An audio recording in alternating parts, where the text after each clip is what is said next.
all of this is always wraps down to the first slide that I showed you with the numbers, trying to produce as much on small acreage. And we do this by intensifying, by season extension, but also by having succession plantings. Like on one given bed, we want to have 2 or 3 plantings that are in succession. I have like beds of radishes, and when I'm done with them, I want to be transplanting lettuces the same day. And so lettuces that I've started 4 weeks earlier in the greenhouse, so that 4 weeks is like I'm gaining that in my season. And that's how I optimize production in terms of scale, but also in time. And so since we transplant pretty much everything we can transplant, we had to invest a little bit of our time to learn how to grow seedlings. And we've learned how to crop plant, which we'll get to later on. So I quickly wanted to run by you some of the things that we do. Super low tech, nothing fancy about how we do things, but we're producing high quality seedlings pretty efficiently. And first thing of all, we use seed trays. Like all the growers that are, all the growers that I know that are really happening, they're using seed trays because it's so much faster than all the other kind of ideas that are out there. If you're using seed trays, you need to follow the rules. Okay, there's guidelines.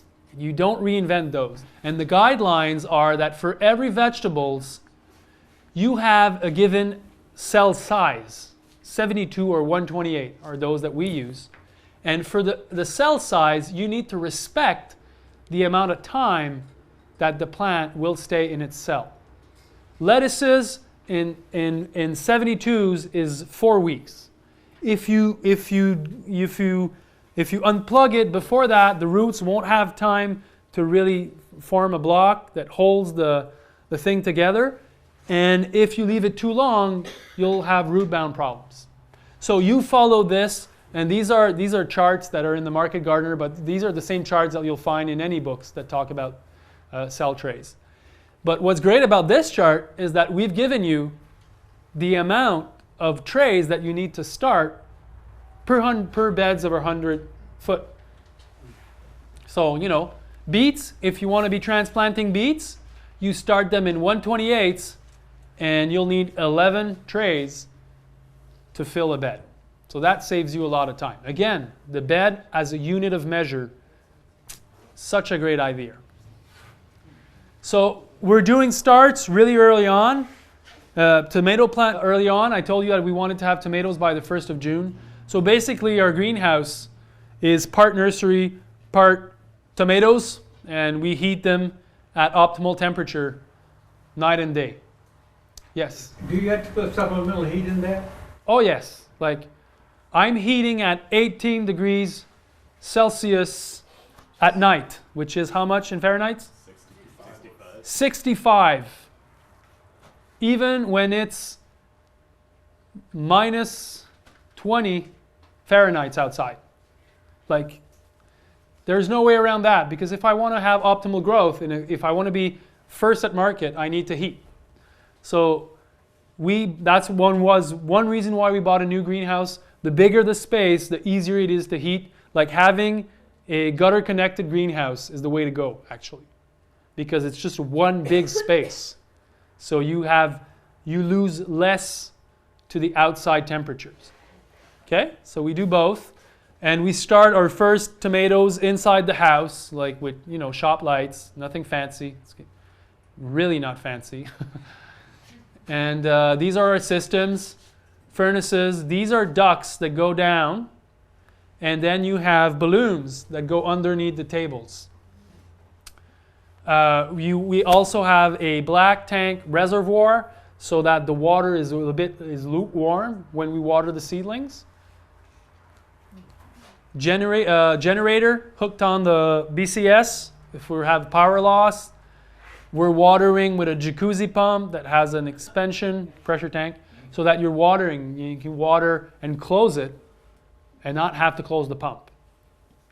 So this is really simple stuff. Watering is a critical aspect of doing seedlings.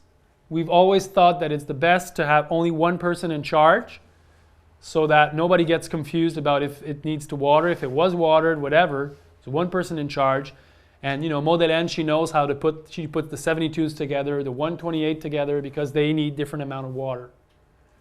And she knows how to, water more on the sides because it dries faster near the furnace.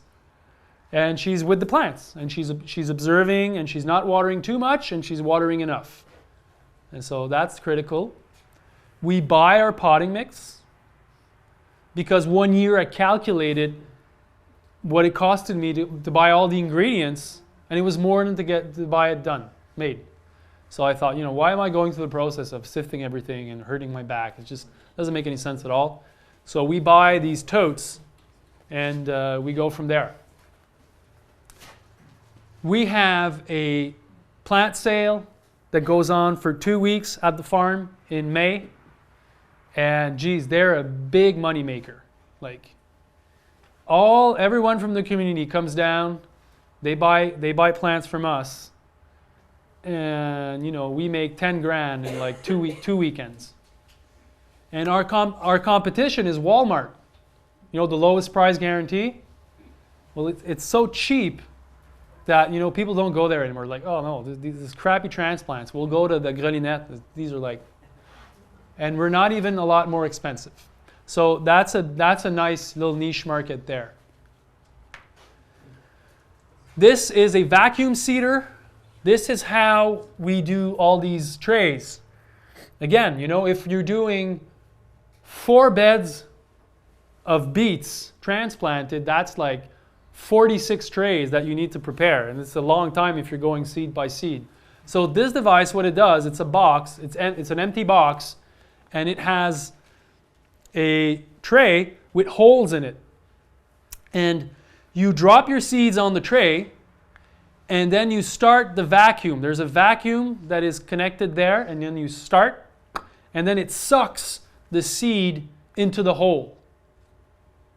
And what you do then is that you flip it, and then all the excess seeds that aren't sucked will drop in here. So you collect them, and then you flip the vacuum seeder upside down, and you drop them, and you shut off the vacuum, and they're all going to drop in the middle of each of the cells. Okay? So that, again, it's like 500 times faster than if you don't have that tool. So that changes your reality. Vacuum seeders, they're the way to go. Heating tables, really wonderful. Instead of heating the whole greenhouse, you just need to heat the table to germinate your stuff. So what they're tables, and then you have electrical wire gutter heaters. Ooh, not sure if I say this right. There's probably a shorter word to say that. But these are connected to a thermostat, and there's a probe that goes inside your soil. And so you heat the table until the soil is at the optimal temperature, and then it germinates. Okay? So you're sure to have optimal germination. You see them on the seed package. It's written all of the seeds, it's different temperatures, so you can adjust that according to what you're growing.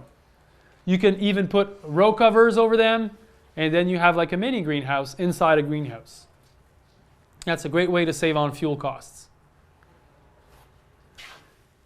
You need to harden off your transplant before you bring them out.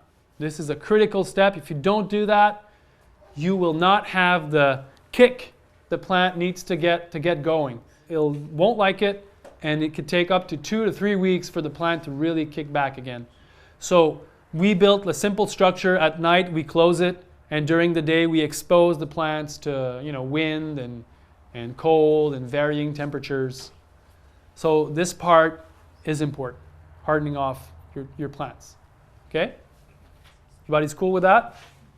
Yes? During the hardening off time, if you back off on fertilizer, you back off on water, or you keep both of those going. How about you? Well, we don't refertilize. The fertilization is in the soil mix, and then in the soil in the beds that we're preparing.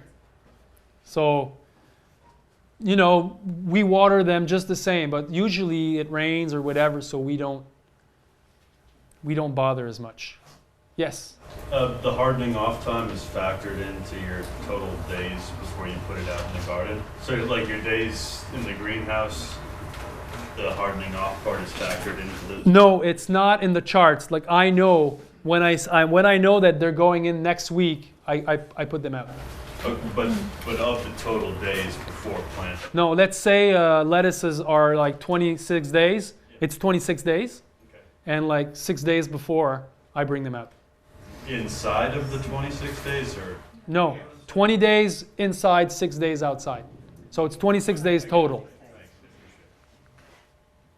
So this is our cart. We use it to transplant the seedlings. We use it to harvest.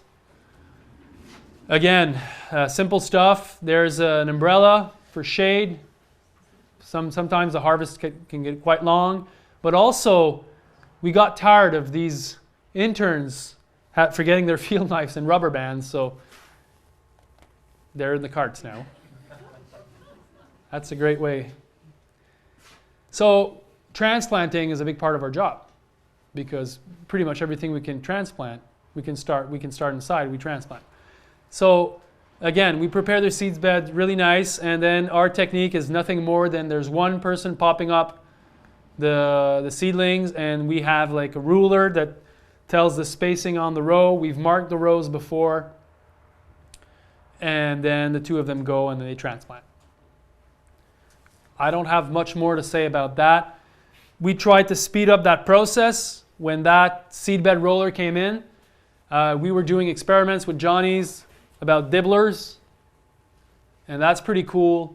You can adjust these dibblers so you're marking sideways and on the rows at the same time. So you'll have all your marks with just one pass of the roller.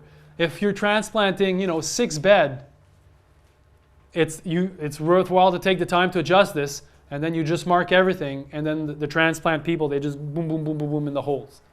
They shut their brains to off, and then they go faster. Okay, so these dibblers are sold by Johnny's.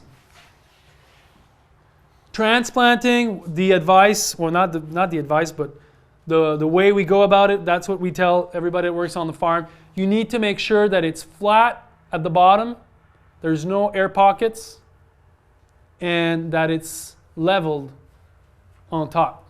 If the plug is coming out, then the moisture will get sucked out of the plant, and if it's buried, well, you can get some problems at the head there. So make sure that it's leveled, and make sure you're using knee pads. Super important. I was 30, farming for 8 years, and I was having like back problems, like big back problems, like ugh. And I was like, Jesus, I won't get to do like Elliot and farm till I'm 75. And I was like super saddened by that.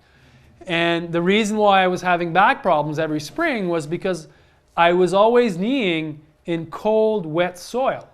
And there's a connection between your knee and your back. I don't know what the name of that connection is. And so one experienced grower told me, no, just put these knee pads and that'll solve your problem. And it did. And so I got the Tony Hawk X Game Special Edition. And then I leave them there, and I always have them. I put my boots and I put the knee pads before every day, rain or shine. And then when I need them, I just pull them up. And then I'm ready to go. So you guys do this, especially if you want to farm for a long time, okay? Transplanting is the part where I was like, okay guys, okay mechanized growers, you guys have transplanters. That's true. Because most of my friends, especially older friends, they'll say, oh, I remember those, they'll see pictures of that. They're like, oh, I remember those times. Now they have, water wheel transplanters, and it goes, super fast. So I was looking for a solution for the small farm to speed up that process and perhaps not be bending down all over, all the time. And so that's when I found the paper pot transplanter 2 years ago. And that was, wow, another game changer. in our farming model. Okay, the paper pot transplanter, and I'll show you how that works. So you have trays that are made out of paper. And you unwind them. They're held together like in an origami principle. So they're folded. So these are beets. And then just by pulling,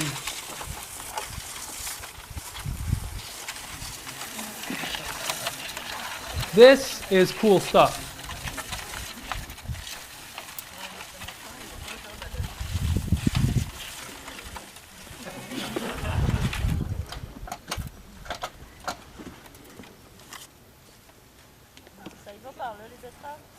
C'est absolument débile mental.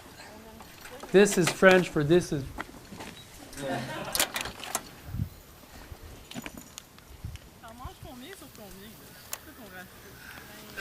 Prête pour le grand voyage? I'm ready to rock, baby.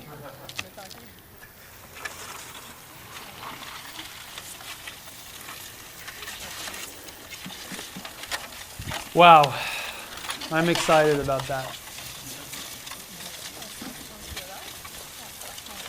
So, speeds up the process 40 times.